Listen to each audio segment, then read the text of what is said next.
Hi everyone, welcome to Vanni's channel. இன்னைக்கு நம்ம வீடியோல ஒரு ஹெல்த்தியான டேஸ்டியான பாலூட்டும் தாய்மார்களுக்கு ஏற்ற ஒரு குழம்பு வகையை பத்தி தான் பார்க்க போறோங்க.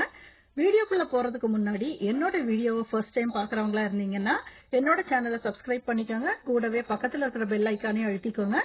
அப்பதான் ஃபியூச்சர்ல நான் போடுற வீடியோஸ் எல்லாமே உடனுக்குடன் உங்களுக்கு நோட்டிபிகேஷனா வருங்க.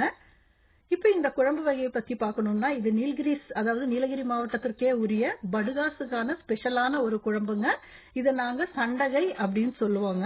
இப்ப இந்த குழம்பு இன்னைக்கு வீடியோல பண்ண இந்த குழம்ப முழுக்க பண்ணினது ரீனா, மோனிகா, வள்ளி அக்கா இவங்க 3 பேத்துக்கும் நான் தேங்க்ஸ் சொல்லிக்கிறேங்க. உரிச்சது, வறுத்தது, அரைச்சது எல்லாமே அவங்க தான். வாய்ஸ் கொடுத்து எடிட் பண்ணது மட்டுமே நாங்க. முதல்ல 3 பூண்டு எடுத்திருக்கிறேன். இதை நல்லா சுட்டு எடுத்துக்கணுங்க. எங்க வீட்டுல ஸ்டவ் எலக்ட்ரிக் ஸ்டவ், அதனால நான் இத ரீனா வீட்டுல வச்சு செஞ்சிட்டு இருக்கிறேங்க. இந்த பூண்டை நல்லா சுட்டு எடுத்து, அதாவது மிதமான தீயில வச்சு சுட்டு எடுத்துக்கணுங்க.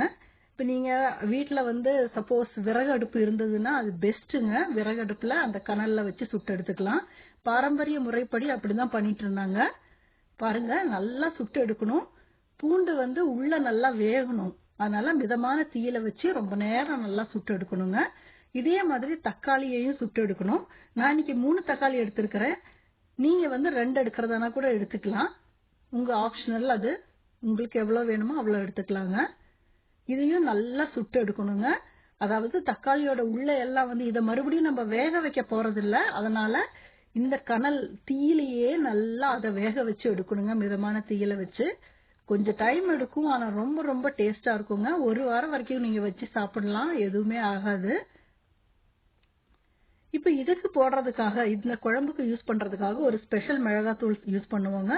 நாங்கெல்லாம் ஊட்டியில இந்த மிளகாத்தூளை பண்ணி அரைச்சு வச்சிருவோம் வீட்டுல. இப்ப அதற்கான மெஷர்மெண்ட் சொல்றேன், டிஸ்கிரிப்ஷன்லயே நான் கொடுக்கறேங்க.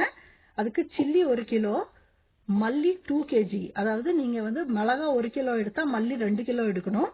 ஜீரகம் 250 கிராம், மிளகு, குறுமிளகு அதாவது பெப்பர் 75ல இருந்து 100 கிராம்ஸ் வரைக்கும் எடுத்துக்கலாங்க, உங்களுக்கு தேவையானபடி. இது எல்லாத்தையும் நல்லா வெயில்ல காய வச்சு கிளீன் பண்ணி நல்லா ட்ரை ரோஸ்ட் பண்ணிக்கணுங்க. நல்லா கறிய விடாம நல்லா ட்ரை ரோஸ்ட் பண்ணி அது மெஷின்ல கொடுத்து அரைச்சு ஆற வச்சு எடுத்து வச்சிருங்க. உங்களுக்கு 2 வருஷம் ஆனாலும் இந்த பவுடருக்கு எதுவுமே ஆகாது. நல்லா நம்ம வெயில்ல போட்டு வறுத்து எடுத்துருக்கிறோம். அதனால இப்ப பாருங்க, தக்காளியோட தோலெல்லாம் உரிச்சு வச்சிருக்கிறோம். அந்த சுட்ட தக்காளி ஆறின உடனே அதோட தோலெல்லாம் உரிச்சு எடுத்து வச்சிருங்க. அதே மாதிரி பூண்டையும் தோலெல்லாம் உரிச்சு எடுத்து வச்சுக்கலாங்க. பூண்டு அப்படி தொட்டாலே மசிஞ்சு போற அளவுக்கு வெந்திருக்கும். ஏற்கனவே சொல்லியிருக்கேன், மறுபடியும் வேக வைக்க போறது இல்ல. இப்ப நான் சொன்ன அளவுகள் வச்சு மிளகாத்தூள் இருக்கு இல்லைங்களா, அந்த மிளகாத்தூளை ஒரு தவால போட்டு நம்ம ட்ரை ரோஸ்ட் பண்ண போறோம். மறுபடியும் நான் இன்னைக்கு ஒரு 5 ஸ்பூன் மிளகாத்தூள் எடுத்திருக்கிறேங்க. நீங்க எந்த குவான்டிட்டி பண்றீங்களோ அந்த அளவுக்கு நீங்க எடுத்தா போதும். உங்களுக்கு எந்த அளவு காரம் வேணுமோ அதுக்கு தகுந்த மாதிரி இதை நல்லா வறுத்துக்கணுங்க. திரும்பவும் சொல்றேன், இதை மறுபடியும் நம்ம வேக வைக்க போறது இல்ல. எதையுமே நம்ம மறுபடியும் வேக வைக்க போறது இல்ல. அதனால எல்லாத்தையும் சுட்ட பொருட்கள் ஆகட்டும், இப்ப வறுக்கிற பொருட்கள் ஆகட்டும், நல்லா வறுத்து எடுத்துக்கணுங்க. இதோட தேவையான அளவு உப்பு சேர்த்து நல்லா வறுத்துக்கலாங்க. நல்லா வாசனையா இருக்கும். இப்பவே மிளகாத்தூளோட பச்சை வாசனை போய் நல்லா வறுபடணும். மறுபடியும் வேக வைக்க போறது இல்லை. இப்ப இது எல்லாத்தையும் ஒரு மிக்ஸி ஜார்ல சேர்த்துக்கலாங்க.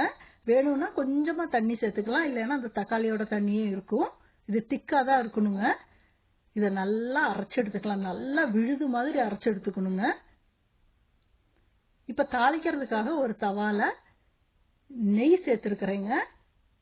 ஏன்னா ஹெல்த்தியான உணவு தானே கொடுப்போம் பாலூட்டும் தாய்மார்களுக்கு. அதனால நம்ம இங்க நெய் சேர்த்திருக்கிறோம். நெய் தான் நல்லா டேஸ்ட கொடுக்குங்க. நல்லா 2 டேபிள் ஸ்பூன் அளவுக்கு நெய் சேர்த்துக்கலாம். நெய் நல்லா சூடான உடனே அதோட கொஞ்சமா கடுகு சேர்த்துக்கலாங்க.